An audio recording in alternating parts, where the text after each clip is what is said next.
Welcome back to the podcast. I am Trevine Walsh, and today we're talking about something that affects everyone, saving money. Whether you're trying to pay off debt, build an emergency fund, or start investing, saving is the foundation. I'm here with my co-host. Let's get into it. Hello, I am Bashira Winley, and yes, savings can feel hard, especially when everything seems expensive right now. But the good news is, small habits can make a big difference over time. Exactly. Let me start with a question. Why do you think so many people struggle with saving? Honestly, I think it's a mix of things. Rising costs, impulse spending, and sometimes just not having a clear plan. If you don't know what you're saving for, it's easy to spend instead. That is a great point. One of the first tips I always give is pay yourself first. That means when your paycheck hits, you move money into savings before spending anything else. I love that tip because it removes temptation. If the money never sits in your bank account, you're less likely to spend it. Even starting with something like $20 or $50 per check can build momentum. Let me ask you this. What's a realistic starting point for someone who feels like they have no extra money? Start small and be honest with your budget. Even $10 a week is something. The goal is consistency, not perfection. That is so important. Consistency over perfection. Another big tip is automating your savings. Most banks let you schedule transfers automatically. That way, you're saving without even thinking about it. Yes, automation is a game changer. It turns saving into habits instead of decisions you have to make every week. Let's talk about tracking spending, because a lot of people don't realize where their money is going. Have you ever tracked your spending before, Bashira? Absolutely. And it was eye-opening. Coffee runs, subscriptions, food deliveries, it adds up quickly. And when you track your spending for even 1 month, you start to see patterns. And sometimes those patterns surprise you.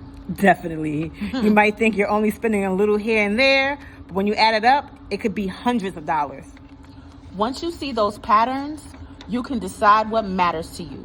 Saving doesn't mean you can't enjoy life.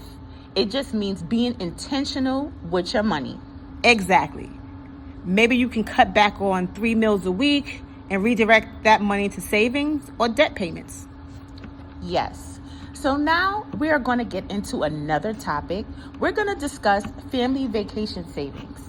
That reminds me, I've been saving for something specific, a family vacation. Oh, nice. Where are you planning to go? Well, we're hoping to take a trip next summer, and honestly, that goal has made saving so much easier. Instead of just saving money, I'm saving for memories with my family. That's a great example of having a clear goal. How are you approaching it? So I broke it down. I figured out roughly how much we'll need, then divided that by the number of months I have to save. Now, I automatically transfer a set amount into my separate savings account every time I get paid. That's smart. Breaking a big goal into smaller steps makes it feel doable. Exactly. And I've also made a few trade-offs. For example, I've cut back on eating out, the Uber Eats and all of that. I paused a couple of subscriptions, Netflix. Every time I skip something, I remind myself it's going toward my trip. That's powerful because you're not just missing out. You're choosing something better later. Absolutely. And involving my family helps too. We talk about the trip, we look at the destinations, and it keeps everyone motivated. That's a great tip. Getting the family buy-ins make your saving goals visible and exciting. Yes. Now let's throw out a few quick questions that our listeners can ask themselves. What am I currently saving for? Where's my money going each month? What's one expense I can reduce this week? I like that. Here's another one. Am I saving first or spending first? That one really makes you think. That is a good one. Another tip we should mention is using separate accounts. Yes. Keeping your savings in a different account, even at a different bank, can reduce the temptation to spend it. What about emergency funds? Where should people start there? A good starting point is $500 to $1,000, then eventually building up to 3 to 6 months of expenses. It sounds like a lot, but again, it's built over time. Let's also talk about what doesn't work when trying to save. That's great. So one thing that usually fails is trying to make huge life changes overnight. If you go from spending freely to cutting everything out, it's hard to maintain. Absolutely. Sustainable changes work better. Small steps over time. Another thing that doesn't work is saving without a goal. If you just say, I want to save money, it's easy to give up. Yes, change that language. If your goal is I want to save $1,000 for an emergency fund, or I want to pay off $5,000 in debt, it becomes more motivating. You're absolutely right. Now let me ask you, do you think people should save while paying off debt or focus on one at a time? Great question, Bashira. I think it's important to do both in a balanced way because life is about balance.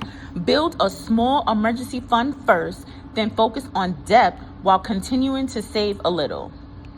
That makes a lot of sense, Jareen. Speaking of debt, many people find it helpful to combine saving with debt reduction strategies like the snowball or avalanche method. Absolutely. And once you've built an emergency fund and started reducing debt, the next step is investing so your money can grow over time. Saving protects your future and investing builds it. That's a great way to put it. So now, before we wrap up, let's each share one simple action listeners can take today. Mine would be check your last 5 transactions. Just start there. I like that. Mine would be set up an automatic transfer, even if it's small. And remember, progress matters more than perfection. Small steps today can lead to a big financial freedom tomorrow. Absolutely. And financial freedom is the goal. Yes, it is. Thanks for listening to our conversation about saving money. We'll see you for our next episode.